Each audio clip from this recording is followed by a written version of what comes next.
My mom and stepdad secretly used all my hard-earned money to buy an apartment for their daughter, so I forced them to face the fact either they return the money or I call return the cops. They laughed at me and I did it. I remember the day my parents sat me down in our living room like it was yesterday. I was 7, wearing my favorite purple dress with butterflies, clutching my worn teddy bear as mom and dad explained they wouldn't be living together anymore. They were so calm about it. No screaming, no throwing things, just two adults who'd fallen out of love deciding to go their separate ways. I didn't cry. Maybe I was too young to really understand what was happening. They divided everything so neatly. The house went to mom, dad moved into a new apartment, and I got 2 bedrooms. The custody arrangement was simple. 1 week with mom, 1 week with dad. And dad, being dad, made sure mom and I were well taken care of financially. About a year after the divorce, dad met Sarah. I still remember the first time he introduced us at a local diner. She had kind eyes and a warm smile, and her son Tommy was sitting next to her playing with his French fries. "Hi, Brittany," Sarah said, her eyes crinkling at the corners. "Your dad's told me so much about you." Tommy looked up from his plate. "Are you going to be my sister?" I liked them immediately. Sarah didn't try too hard or act fake nice like some of dad's previous dates. She was just real. And Tommy, who was 3 years younger than me, became the brother I never had. Around the same time mom started dating Richard. He moved in pretty quickly, and I noticed mom seemed different, distracted, always touching her stomach when she thought no one was looking. They got married in a small ceremony at City Hall, and 2 months later, my half-sister Emily was born. I remember standing in the room looking at this tiny pink bundle in mom's arms. Richard was hovering over them both, completely absorbed. I stood in the corner, shifting from foot to foot, feeling like I was watching a family portrait being painted, one that didn't include me. Dad and Sarah got married that same year. Their wedding was different. They made sure Tommy and I felt included in everything. Sarah even let me help pick out her dress. And during the ceremony, Dad made sure to include special vows to both Tommy and me. "Today I'm not just gaining a wife," he said, his voice thick with emotion. "I'm gaining another child to love, and our 2 amazing kids are gaining a bigger family." That night, as Sarah tucked me into bed in my room at their house, she kissed my forehead and said, "You know, Brittany, I always wanted a daughter. Thank you for letting me be part of your life." I hugged her tight, already knowing that while my family situation wasn't typical, I was lucky to have at least one home where I truly belonged. Life at mom's house changed after Emily was born. It wasn't anything dramatic, no harsh words or cruel treatment. It was more like I was slowly fading into the background, becoming a ghost in my own home. Mom quit her job to become a full-time housewife and everything began revolving around Emily. At first I tried to tell myself it was normal. Of course a baby needs more attention. But as the months passed, the forgetting started. Little things at first, then bigger ones. I remember standing outside school in the rain, watching other kids leave with their parents after the parent-teacher conference. Mrs. Johnson, my 4th grade teacher, waited with me for almost an hour before calling Mom. "Oh God, was that today?" Mom's voice crackled through the phone. "I'm so sorry. I was at Emily's Mommy and Me class. Can we reschedule?" We never did reschedule. Richard just picked me up that day, barely glancing at me as he drove home, talking on his phone about work the whole time. Then came my 10th birthday. I woke up excited, running downstairs expecting at least a happy birthday from Mom. Instead, I found her cooing over Emily in the kitchen. "Mom," I said, hovering by the doorway. "Do you know what day it is?" She looked up, distracted. "Tuesday? Oh, I need to take Emily to her doctor's appointment." I stood there, my heart sinking. "It's my birthday." Oh, her eyes widened. "Oh, Brittany, I'm so sorry. We'll celebrate this weekend, okay? I just have so much going on today with Emily's checkup." But the weekend came and went, and no one mentioned my birthday again. It became easier to spend time at Dad's house. Sarah always made sure my favorite snacks were in the pantry, and Tommy and I would spend hours playing video games or doing homework together. Dad never missed a single school event, and Sarah often came too, taking pictures and beaming like I was her own daughter. I started spending more and more time there. A few days turned into weeks, then months. Mom barely seemed to notice. When I was at her house, she was always busy with Emily, feeding her, playing with her, taking her to play dates. Richard would come home from work, kiss Emily on the forehead, and retreat to his home office. Sometimes I wondered if they'd even notice if I disappeared completely. After about 6 months of me basically living at Dad's full-time, he decided to make it official. "I called your mom today," he told me one evening. "I think it makes sense for you to live here permanently. You're already here most of the time anyway." And I told her I'd stop the alimony payment since I'm taking care of you full-time now. Within hours, Mom was at the door, all worried looks and loving words. "Sweetie, I've missed you so much," she said, hugging me for the first time in what felt like forever. "I've been thinking about everything, and I want us to go back to our original arrangement. I want you home with me half the time, like before." I was 12 by then, old enough to see through it.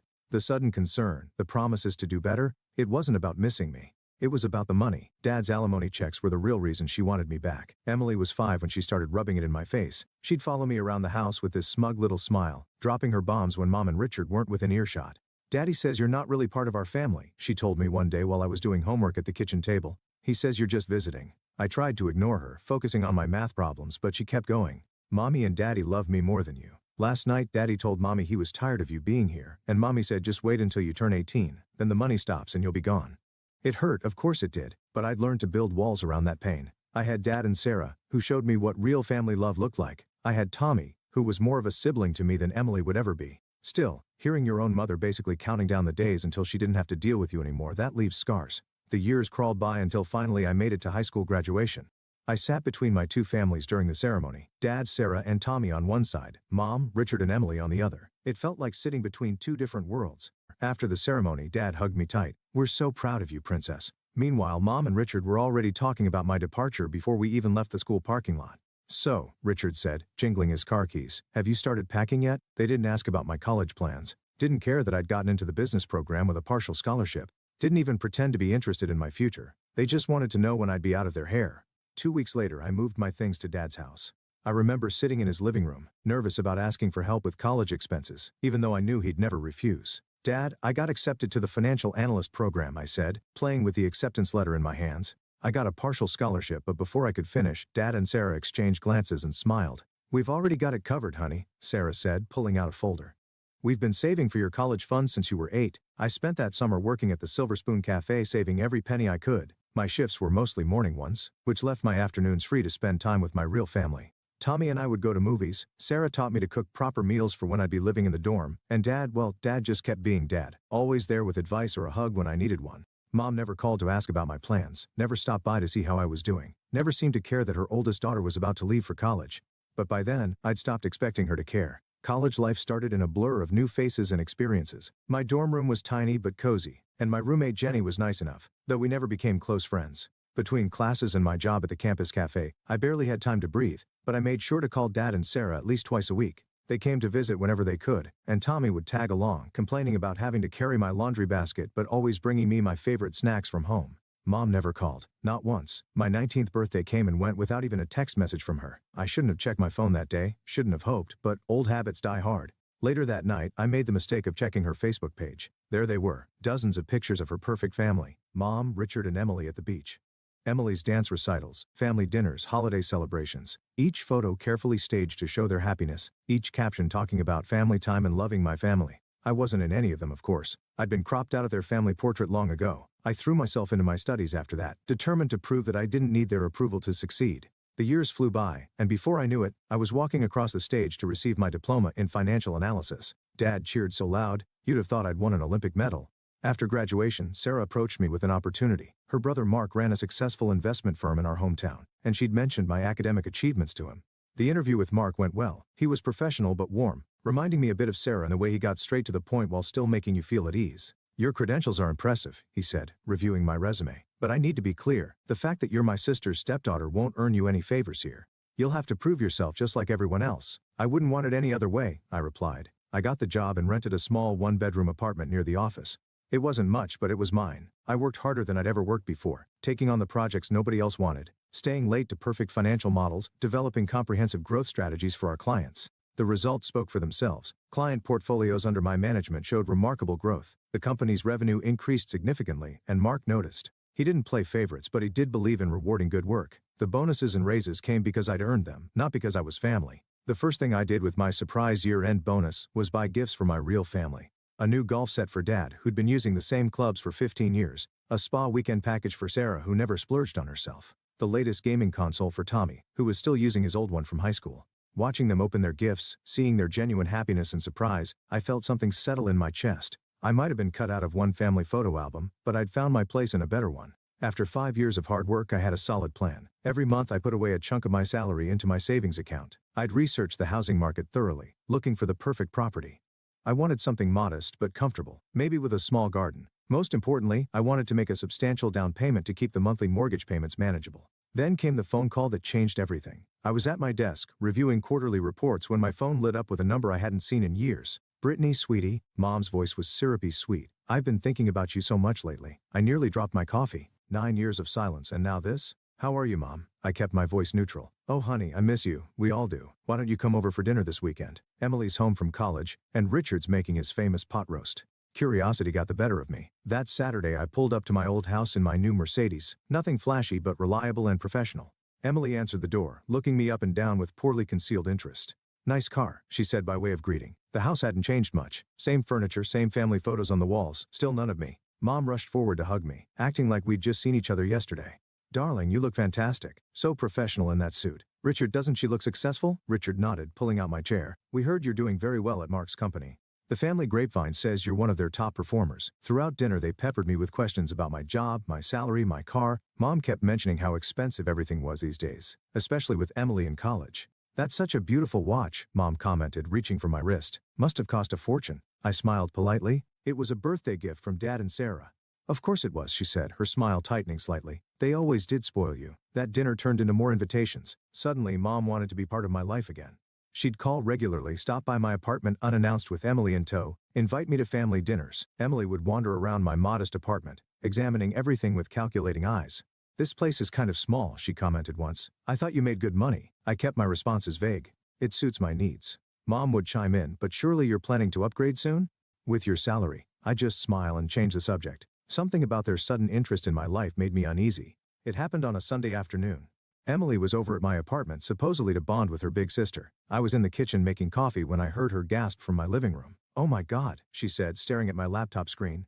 I'd left my banking app open after paying some bills. Is that really how much money you have saved? I quickly walked over and closed the laptop. It's not polite to look at other people's private information, Emily. She ignored my comment. Why are you saving so much? What's it for? I hesitated but figured there was no harm in telling her. I'm planning to buy a house soon. I want to make a good down payment to keep the mortgage payments reasonable. Emily just nodded, but I could see the wheels turning behind her eyes. She left shortly after, making some excuse about meeting friends.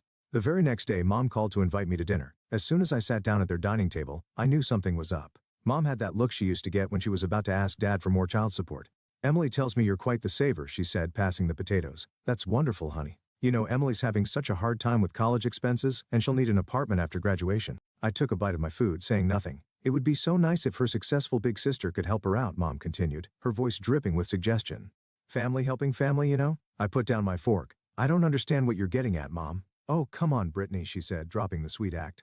You're clearly doing very well for yourself. Emily needs help with an apartment, and you have more than enough money saved up. It would be the right thing to do. I looked at her incredulously. The right thing to do? You mean give Emily my house down payment? Well, you're already established in your career, Richard chimed in. Emily's just starting out. She needs the help more than you do. I'm not established, I said firmly. I'm working hard and saving my money to build my own future. I'm not giving Emily my savings. Mom's face darkened. So you're just going to let your sister struggle while you sit on a pile of money after all we've done for you? I almost laughed at that. All you've done for me? Like what exactly? Forget my birthdays? Ignore me for years? Push me aside for Emily? You're being selfish, Richard muttered, not quite meeting my eyes. A real sister would want to help. A real mother would have been there for both her daughters. I shot back, standing up. I'm taking care of myself first. Emily is your responsibility, not mine. The silence that followed was deafening. Mom sat there, jaw clenched, while Richard glared at his plate. Emily wasn't at this dinner, but I could imagine her reaction when they told her later. Poor Emily, whose selfish big sister wouldn't give her a free apartment. 2 weeks after that disastrous dinner, I had to leave for a business trip to Singapore. Mark had trusted me with an important client presentation, and I'd be out of reach for most of the time due to the time difference and packed schedule. I'll be gone for about 10 days, I told Mom when she called, trying to maintain some semblance of politeness despite our recent argument. Just letting you know I'll be out of contact. Oh, overseas? How nice for you, she replied, her voice oddly interested. The trip went well, but when I landed back home my phone exploded with as soon as I turned off airplane mode. Banking alerts. Dozens of them. My hands started shaking as I scrolled through them. Account transfer. $100,750. The world started spinning. I rushed home, threw open my laptop and logged into my banking app. There it was, a massive transfer to an account I didn't recognize, but the name on the transfer, Patricia Warren, my mother's name. I drove to their house like a woman possessed. My banking app screenshots pulled up on my phone. When I pounded on their door, Richard answered with a smug look that made my blood boil. Where is she? I demanded, pushing past him. Mom was sitting in the living room, calm as could be, flipping through a magazine. Oh, you're back. How was your trip? I thrust my phone in her face. What is this? How did you transfer money from my account? She barely glanced at the screen. I don't know what you're talking about. Don't lie to me. It's right here, a transfer to your account. How did you do it? Mom finally dropped the innocent act. She put down her magazine and smiled. Actually smiled. Fine. Yes, I transferred the money. Emily needs an apartment, and you weren't being cooperative, so we helped ourselves. How did you even get into my apartment? My voice was shaking. Oh, honey. She reached into her purse and held up a key. Remember when I borrowed your bathroom that day I visited? It only takes a minute to make a copy. I felt sick to my stomach. Give me my money back now, or I'm going to the police. Mom actually laughed. Don't be ridiculous. You won't go to the police. I'm your mother. Besides, you can always save up again. You have a good job, no responsibilities. Emily needs this more than you do. We've already found her the perfect apartment. I'm serious, I cut her off. Return my money or what? Mom sneered. You'll send your own mother to jail?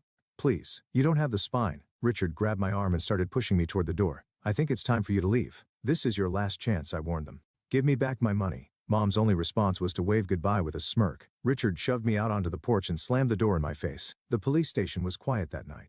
I sat across from Detective Martinez, my hands steady as I filled out the complaint form. I had everything documented: the unauthorized transfer, screenshots of the banking app, text messages with my mother about my business trip. Richard called me that same night, his voice alternating between threats and pleas. You need to withdraw the complaint, he demanded. Do you have any idea what you're doing to your mother?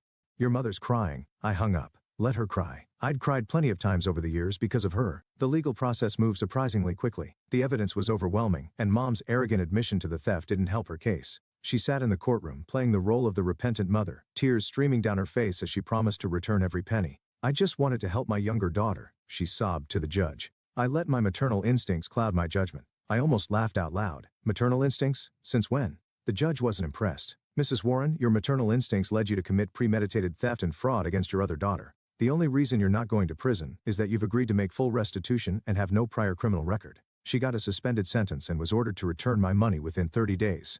I got a restraining order against both her and Richard just to be safe. Dad and Sarah were with me through all of it. They sat behind me in court, brought me dinner when I was too exhausted to cook, and never once said I told you so about letting Mom back into my life. You did the right thing, Sarah told me after the sentencing. They needed to learn they couldn't take advantage of you anymore. Tommy, in his typical fashion, tried to lighten the mood. Well, at least now you know for sure which family actually loves you. He was right. The lines were clear now. I had my real family: Dad, Sarah, Tommy, even Mark, who'd been incredibly supportive through the whole ordeal. And then there were the others: Mom, Richard, Emily, who'd shown their true colors in the most dramatic way possible. 6 months have passed since then. My money is back in my account, earning interest while I house hunt. I've got my eye on a lovely 3-bedroom colonial with a fenced backyard, just 10 minutes from Dad and Sarah's place. The mortgage paperwork is being processed, and this time I'm the only one with keys to my home. Mom still tries to reach out sometimes through relatives or mutual acquaintances. She claims she's changed, that she's sorry, that she wants to make amends. But I'm done giving chances to people who see me as nothing but a resource to exploit. Yesterday, I had dinner with my real family to celebrate my upcoming house purchase. As we sat around Sarah and Dad's dining table, sharing jokes and making plans for my housewarming party, I realized something. Sometimes the family you choose is better than the family you're born into. And sometimes letting go of toxic relationships is the healthiest thing you can do for yourself. In 2 weeks, I'll be signing the papers for my new house. Dad's already planning to help me paint the walls, and Sarah's been sending me links to furniture she thinks would look perfect in my living room. This is what family should be: people who support you, love you, and would never dream of hurting you for their own gain.